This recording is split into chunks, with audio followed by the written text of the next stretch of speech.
عورت خود ٹھیک ہو، مرد کی ضرورت ہی نہیں ہے اس کو نظر اٹھا کے دیکھ سکے. میں پاکستان کی پہلی خاتون ٹیکسی ڈرائیور ہوں جو 35 سال سے گاڑی چلا رہی ہوں. السلام علیکم. آج 8 مارچ ہے، عورت مارچ، اور ہمارے ساتھ بھی ایک معمر خاتون موجود ہیں.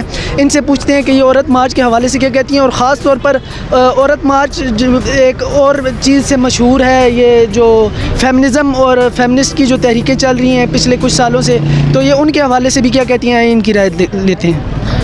میں پاکستان کی پہلی خاتون ٹیکسی ڈرائیور ہوں جو 35 سال سے گاڑی چلا رہی ہوں. ٹیکسی چلا رہی ہوں اور پاکستان کے سب شہروں میں جا کے اپنی محنت کر کے اپنے بچوں کو میں نے پالا ہے. میرے سب بچے ماشاءاللہ 7 بچے تھے، میں نے ان کو اچھی تعلیم دی، اچھا شہری بنایا. پاکستان میں اور کیا آزادی چاہیے، اس سے زیادہ آزادی کی. اچھا، میں آپ سے ایک اور بات پوچھنا چاہوں گا کہ یہ لوگ کہتے ہیں کہ معاشرہ جو پاکستان کے بڑا یہ سیف نہیں ہے، یہاں پر طرح طرح کے. آپ 35 سال کام کرتی رہی ہیں، کیا کوئی ایسا واقعہ ہوا ہے؟ ابھی بھی کوئی واقعہ نہیں ہوا. میں KPK میں، میرا تعلق KPK سے ہے. میں کوٹا کی طرف گئی ہوں، سب جگہ میں گئی ہوں سالی لے کے، لیکن کبھی کوئی مسئلہ نہیں ہوا.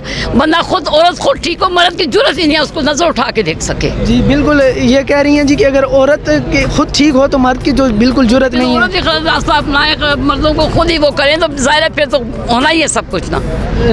صحیح ہے. اس کے علاوہ آپ کیا کہتی ہیں کہ آج ڈاکٹر عافیہ صدیقی کے حوالے سے یہاں پر ان کو آزاد کرنا چاہیے؟ ان کا کیا جرم ہے؟ ان کو پابند کلاسز کیا ہوا ہے. میں اس پہ احتجاج کرتی ہوں کہ ان کو فوراً رہا کیا جائے. صحیح ہے. جی، آپ نے ان کی رائے لی کہ یہ کہہ رہی ہیں کہ ان کا یہی کہنا ہے کہ ڈاکٹر عافیہ صدیقی کو بھی رہا کیا جائے، اور یہ کہہ رہی ہیں کہ جو تمام حقوق عورتوں کو چاہیے وہ عورتوں کو میسر ہیں ہمارے اس معاشرے میں.